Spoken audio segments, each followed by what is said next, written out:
कि तोनी तोनी बतिया पसैया रुस जा कतनो मनाइए सखीना मोहाले कि हमारा से मुहावा फुलाई गईले अपरदेसी सजनवा ना आइले। आखिर काहे ना आइल ओ के रीजन बा कि हमके दुल्हन बनाला ना त दोसर लेके ओहो सुना ताके दुल्हन तू हमरे के नहीं बना सकल कि हमके दुल्हा बनाला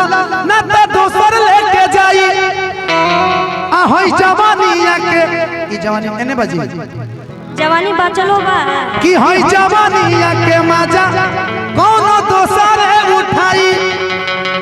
यही से कहे कि नचनिया से फसल रे मोरा सैया सही ना कि हमके दुल्हन बनाला ना त दोसर लेके जाई हमके दुल्हन बनाला ना त दोसर लेके जाई हमके दुल्हन बनाला ना त दोसर लेके जाई हमके दुल्हन बनाला ना त दोसर लेके जाई। ई जवानिया के मजा खाली हो तो एक मिनट भैया कि ई जवानिया के मजा खाली अन केस जी उठाई।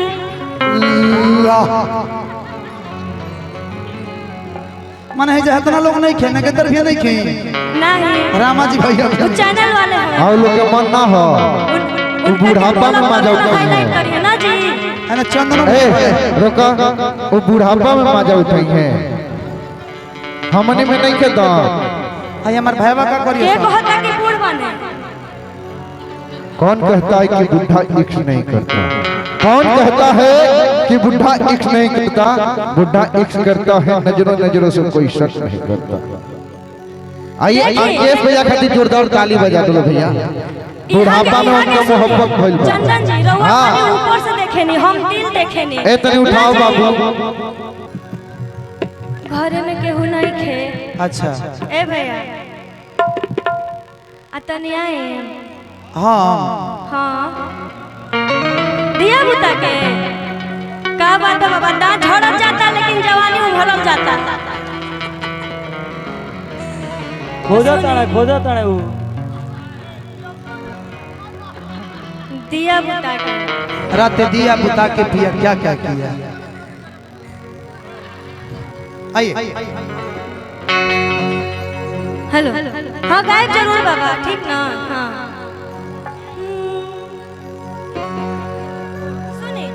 सुनी भैया कोडवा देते रहिएगा कि मन करे दी तो है गरिया हो हर मोइलो राजा कि छमल रहे अभी तो हिया हो आउ है खोइलो राजा आ तू तो साझे से लागल भोर बदला ओहो ओ ए राजा ओइसा चल छोड़ बिहार छोड़ चल दिल्ली ए राजा ओइसा लगइला जो कमर कमजोर का दिहला कि मन कर दी तो है गरिया हो ओइला राजा मन कर दी तो है गरिया हो ओइला राजा जमल रहे अभी कहिया हो है खोइला राजा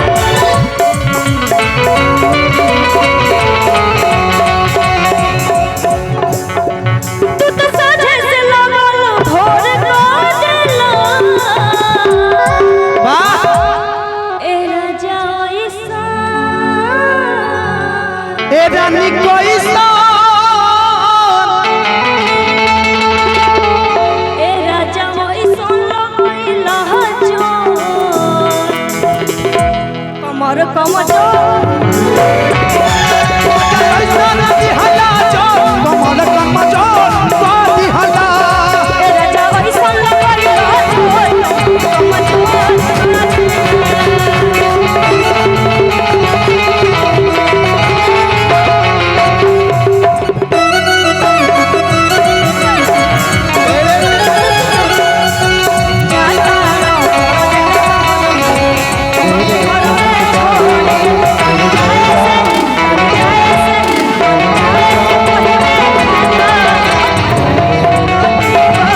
ए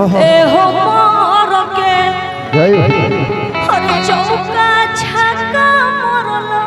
न खेलल संभार के ई बात बा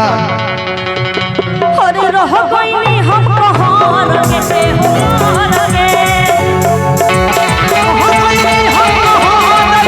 हो मोर के हर चौका छक्का खेलल न मोरल संभार के हर रह गईनी हम कहार के ए हो मोर के चौका छक्का खेलल न मोरल संभार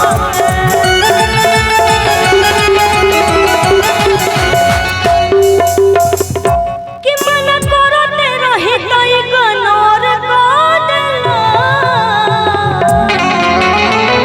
ई गनोद का देला ए राजा ओइसा ए रानी कैसा ए राजा ओइसन लगैला जो कमर कमजोर